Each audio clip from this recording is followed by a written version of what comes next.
6 young women knelt in the dirt outside Thaddeus Bell's ranch, their faces streaked with tears and dust. But the man they begged for help hadn't spoken to another soul in 3 years. What could they possibly want from a hermit who'd turned his back on the world? The sun beat down mercilessly on the remote valley where Thaddeus had built his fortress of silence. His weathered hands gripped the porch railing as he stared at the impossible sight before him. 6 figures in torn dresses, kneeling like broken dolls against the backdrop of his endless fence line. The youngest couldn't have been more than 17. The oldest, maybe 25. His throat felt like sandpaper. 3 years since he'd heard a human voice that wasn't his own, echoing back from the canyon walls. 3 years since he'd deliberately chosen this existence, cutting every tie that bound him to the world beyond his property line. But what secret brought these women to his doorstep? And what danger followed them? Stay tuned to Narrative Sphere to find out. The nearest town was a 2-day ride through treacherous terrain. No one came here by accident, yet here they were. The one with auburn hair raised her head first. Her green eyes held a desperation he recognized, though he'd spent years trying to forget that look. She opened her mouth to speak, but only a whispered croak emerged.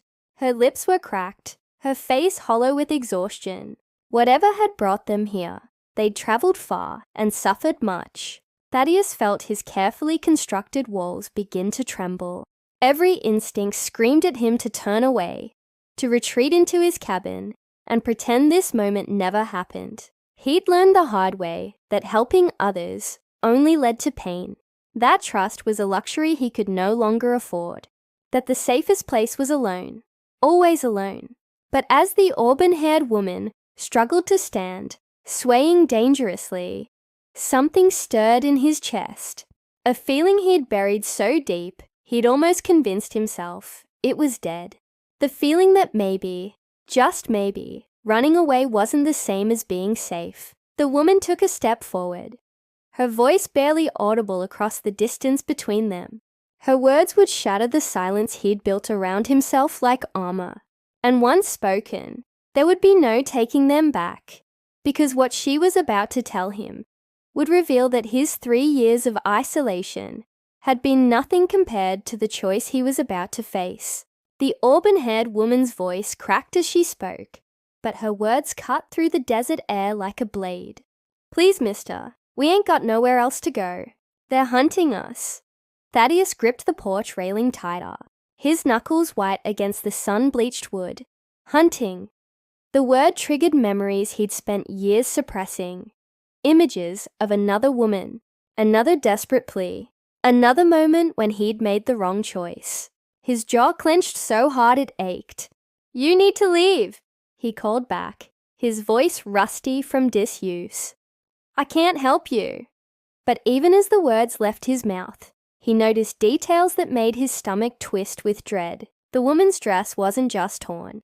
It was shredded in places that suggested violence. Dark stains marked the fabric, some that looked suspiciously like dried blood. The other 5 women bore similar signs of rough treatment. Whatever they were running from, it had already caught up to them once. The woman stumbled forward another step, her hand pressed to her side. When she pulled it away, Thaddeus saw fresh blood seeping through her fingers. His breath caught in his throat. She was wounded, maybe badly. They all looked half dead from exhaustion and dehydration. "They took our wagon 3 days back," she continued, her voice growing weaker. "Killed our guide, said they'd do worse if they caught us again. You're our last hope, mister. The only soul between here and the border." Border. The word hit Thaddeus like a physical blow. These weren't just travelers in distress. They were fugitives. Whatever trouble they carried with them would become his trouble the moment he offered them shelter. He'd learned that lesson once before, and it had cost him everything that mattered. But as he watched the woman sway on her feet, her face growing paler by the second, something inside him cracked. She was going to collapse. They all were. And if he sent them away now, he'd be signing their death warrants just as surely as if he'd pulled a trigger himself. The woman's legs buckled. She fell to her knees in the dirt, her blood now visible as a growing stain in the dust beneath her. The other women rushed to her side, their own weakness forgotten in their desperation to help their leader. Thaddeus found himself walking down the porch steps before his mind could catch up to his body. 3 years of isolation had taught him many things, but it hadn't killed the part of him that couldn't watch another human being suffer. Not when he had the power to prevent it. But as he approached the group of women, a new sound reached his ears. Hoofbeats, distant, but growing closer. Multiple horses moving fast across the hard-pan desert floor. Someone was coming, and they were riding hard. The auburn-haired woman heard it too. Terror flashed across her face as she grabbed Thaddeus's arm with blood-slicked fingers. "They found us," she whispered. "Dear God, they found us." Thaddeus looked toward the horizon, where a cloud of dust was rising in the distance. Whoever was coming would be here within the hour, and when they arrived, they'd find 6 women who were clearly running from something, and 1 man who was about to discover that some choices can't be undone. Thaddeus's mind raced as he calculated distances and options. The approaching riders would reach his ranch in less than an hour. 6 wounded women couldn't outrun mounted men, especially not in their current condition. But helping them meant destroying the sanctuary he'd built from 3 years of careful isolation. "Get them inside," he heard himself say, the words feeling foreign on his tongue. "Now." The auburn-haired woman, who introduced herself weakly as Clara, tried to protest. "We won't bring trouble to your door, mister. We can hide in the rocks." "You'll die in the rocks," Thaddeus replied bluntly. He was already moving, his survival instincts overriding 3 years of self-imposed hermitage. "And those riders will find your bodies come morning. Then they'll know someone helped you." He gathered the weakest woman, a blonde barely out of girlhood, who seemed to be burning with fever, into his arms. Her weight shocked him. She was nothing but skin and bones, lighter than a feed sack. When had he last held another human being? The memory felt like touching a flame. The other women supported each other as they stumbled toward his cabin. Thaddeus noticed details that made his jaw clench with anger. Rope burns on their wrists, bruises in the shape of fingers around their throats. These weren't just fugitives. They were victims. Inside the one-room cabin that had been his entire world for 3 years, the women collapsed onto whatever surfaces they could find. The contrast was jarring. His space, which had felt appropriately sparse for a man who wanted nothing from the world, now seemed painfully small and inadequate for 6 desperate souls. Clara pressed her hand harder against her wounded side as she looked around the cabin. Her eyes took in the single bed, the minimal furniture, the complete absence of anything that suggested a woman had ever lived here. "You're alone," she said. It wasn't a question. "By choice," Thaddeus replied, already moving to barricade the windows. "And you're about to find out why." Through the gaps in the wooden shutters, he could see the dust cloud growing larger. The riders were pushing hard, which meant they were either desperate to catch their quarry or confident they were close. Neither possibility boded well. "Who are they?" he asked Clara as he checked his rifle. The weapon felt strange in his hands after so long, but muscle memory was returning. Clara's face went pale. "Slavers," she whispered. "They bought us from a man who promised us work in the territories. Said we'd be teachers and seamstresses. Instead, she gestured to her torn dress. Her bruised throat, ice formed in his veins. Slavers. The worst kind of predator. The kind that saw human beings as livestock to be bought and sold. The kind that would kill anyone who stood between them and their property. The hoofbeats were close enough now that he could distinguish individual horses. At least 6 riders, maybe more. Professional men who wouldn't be deterred by a single rancher's defiance. As Clara struggled to stand, her face twisted with pain and determination, she said something that made Thaddeus's blood run cold. "There's something else you need to know. Something that makes this worse than you think." Clara's next words hit Thaddeus like a physical blow. The man who sold us to the slavers. He's a federal marshal. Badge and everything. Name of Wade Garrett. The rifle nearly slipped from Thaddeus's hands. A federal marshal. That changed everything. These weren't just lawless raiders. He could drive off with superior firepower. If a man with a badge was involved, it meant the corruption ran deep, all the way up to territorial authority. That's why we can't go to the law, Clara continued, her voice growing weaker as blood continued to seep between her fingers. Garrett's got connections in 3 territories. Anyone we report to, he'll hear about it first. Then we disappear, permanent. Through the window, Thaddeus could now make out individual riders cresting the ridge that overlooked his valley. 6 men on horseback, moving with the confidence of hunters who'd cornered their prey. One of them wore something that glinted in the sunlight, a badge. Thaddeus felt the familiar weight of impossible choices settling on his shoulders. Help these women and become a target himself. Turn them away and watch them die. Either path led to consequences he wasn't sure he could live with. There's a root cellar, he said finally, his voice rough with decision. Behind the cabin, under a false floor. It's where I store supplies for winter. You can hide there. But Clara shook her head. They'll search everywhere. These men, they're thorough. They've been tracking us for days, and they know their business. The youngest woman, the one with fever, suddenly spoke for the first time. Her voice was barely a whisper, but her words cut through the tension like a knife. He's right to be scared. We bring death wherever we go. Thaddeus looked at her more closely and felt his heart skip. She couldn't be more than 16, with corn silk hair and blue eyes that held too much knowledge for someone so young. What kind of monsters sold children? The hoofbeats were close enough now that he could hear leather creaking.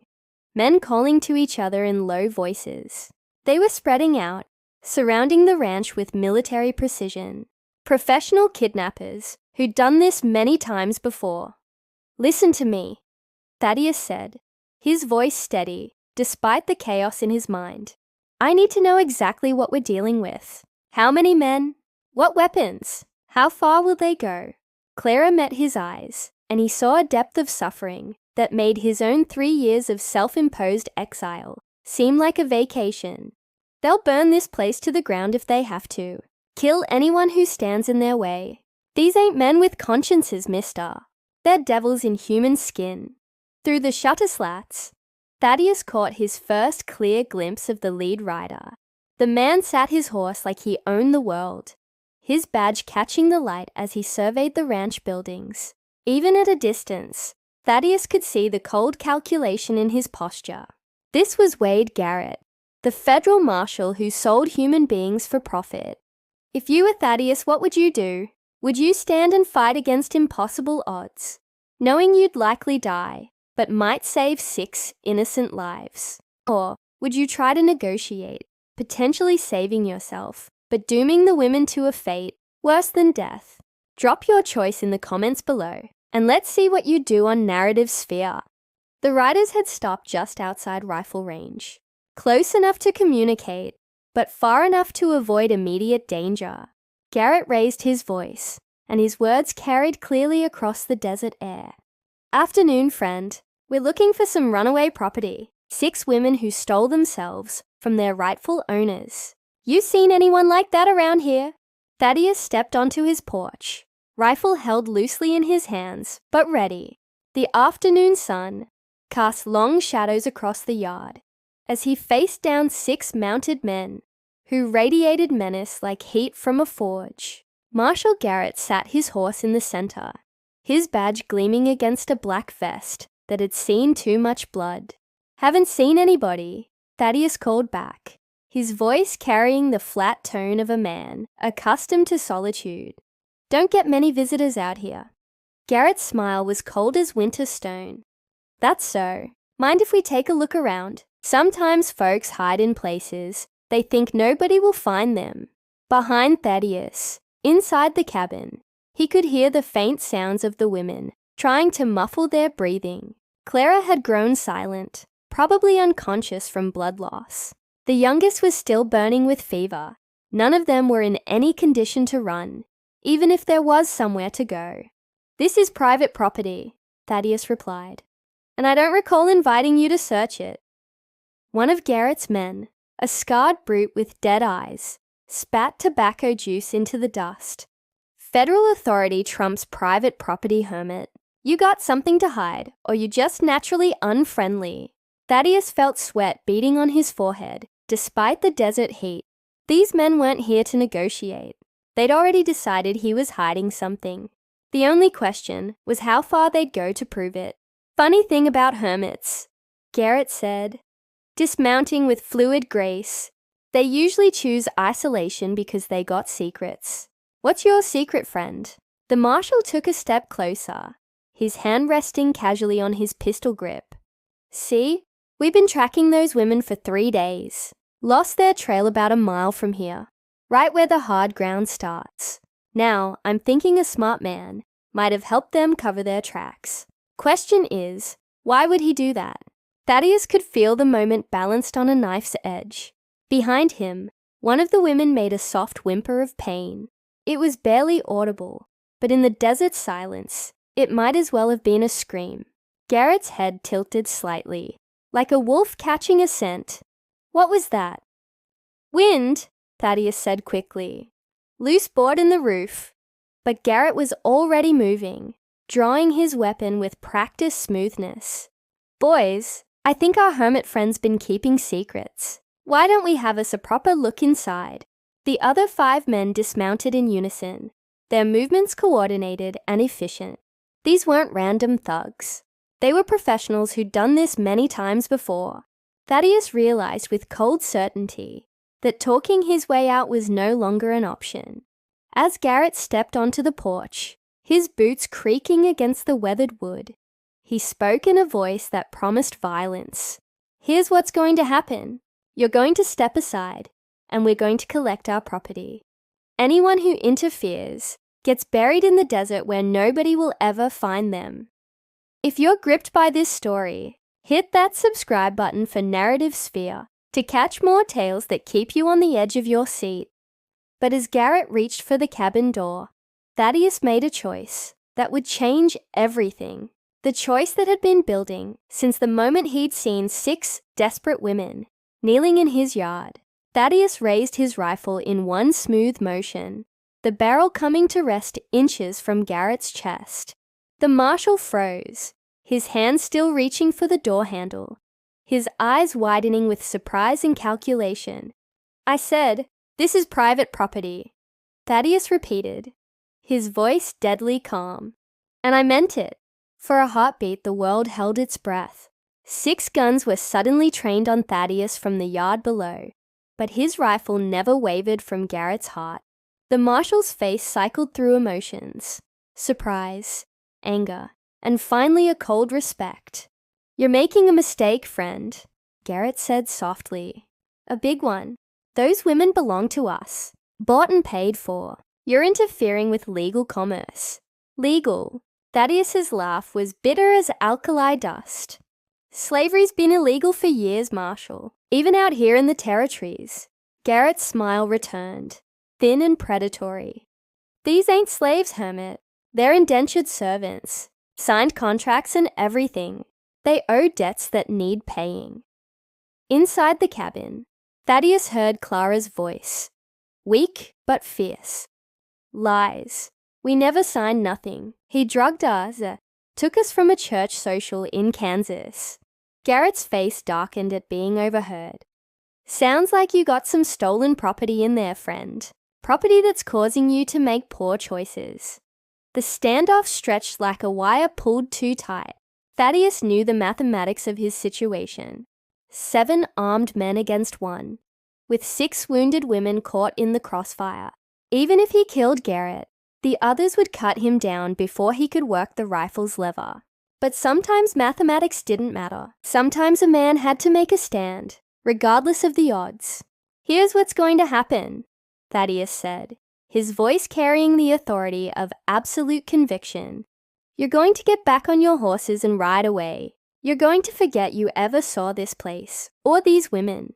And you're going to find yourself a new line of work." Garrett's scarred lieutenant shifted in his saddle, his gun hand twitching. "Boss, just give the word. We can drop him and be done with it."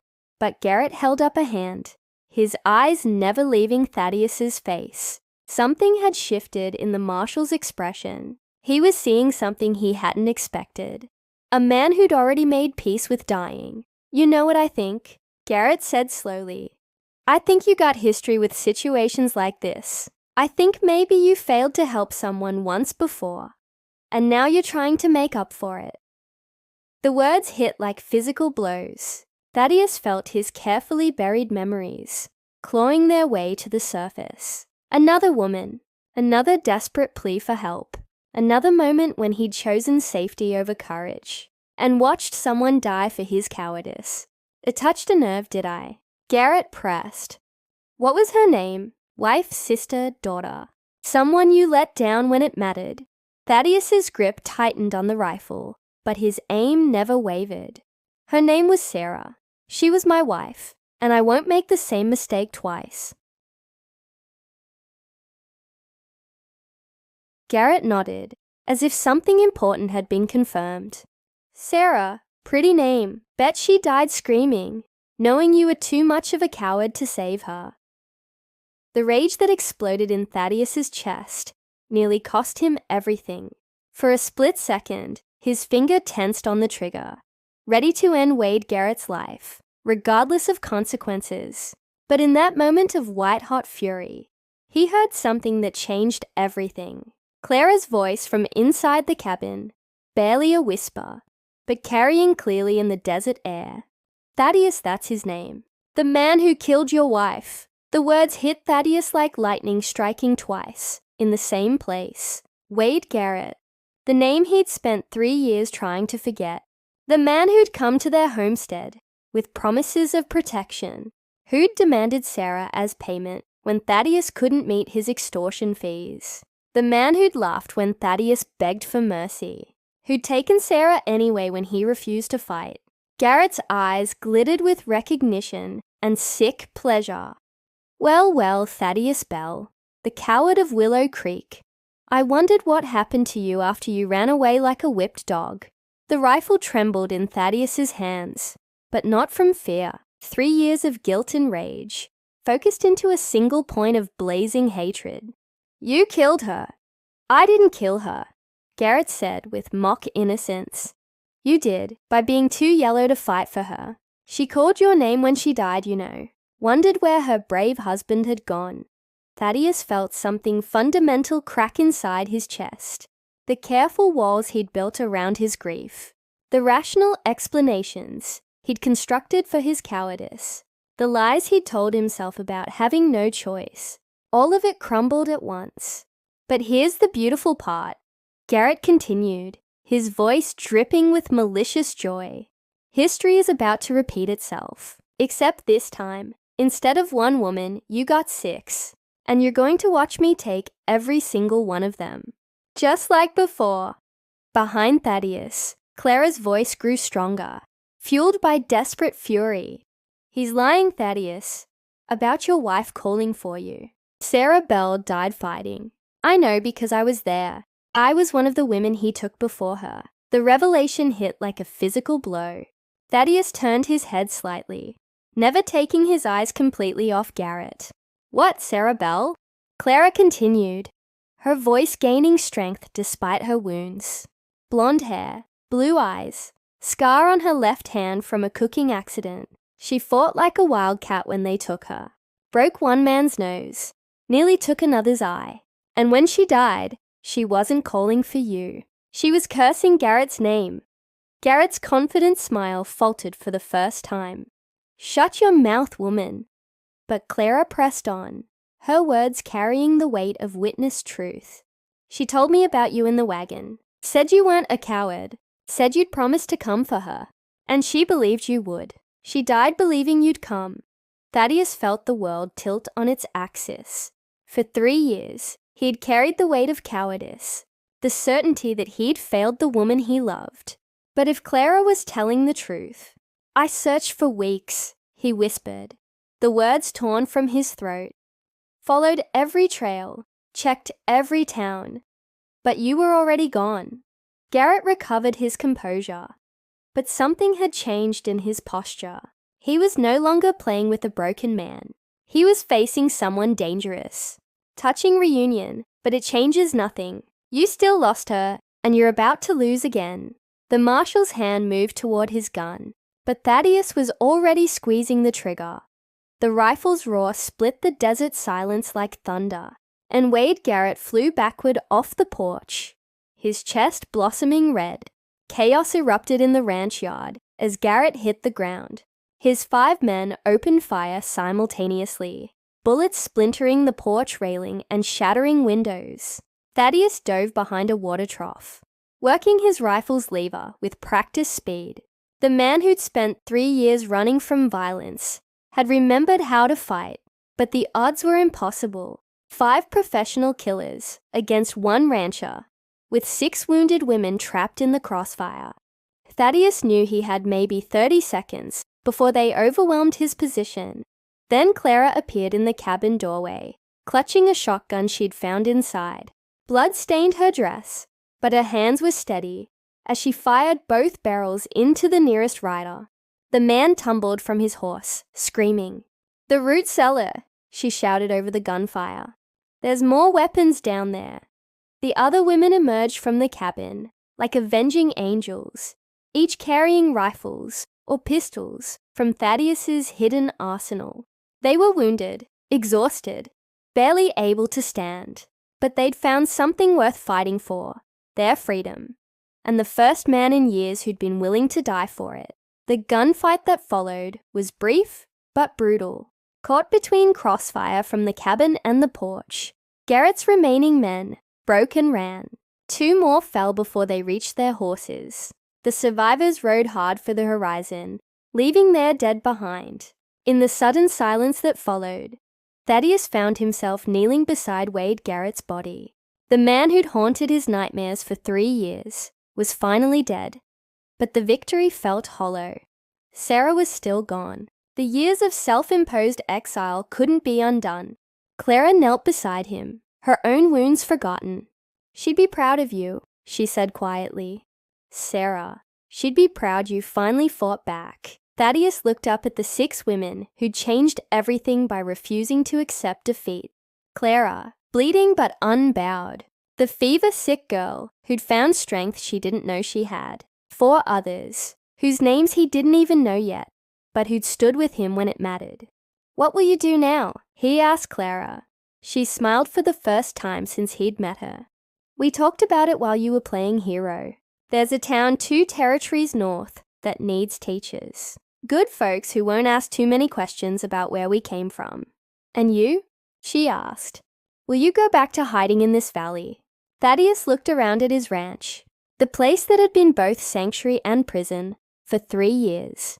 The silence he'd treasured now felt empty rather than peaceful. The solitude that had once protected him now seemed like another kind of death. "No," he said, surprised by the certainty in his voice. "I think I've been alone long enough." If this story moved you, don't miss out on more gripping tales. Subscribe to Narrative Sphere now. 6 months later, a 1-room schoolhouse in the territory of New Haven welcomed its newest teachers, 6 women who'd learned that freedom was worth any price. Their friend Thaddeus built the school with his own hands, crafting each desk and window frame with the same care he'd once used to build walls around his heart. Clara married him on a spring morning when the desert bloomed with wildflowers, and she wore Sarah's wedding ring with pride, knowing that some loves are strong enough to bless new beginnings. The fever-sick girl, whose name was Grace, grew strong and tall, becoming the finest teacher in 3 territories. And sometimes, on quiet evenings, when the wind was just right, Thaddeus could swear he heard Sarah's voice in the desert breeze, telling him she was proud of the man he'd finally chosen to become. Want another story that'll stay with you long after the last word? Click the video on your screen from Narrative Sphere for a revelation even more powerful than this one.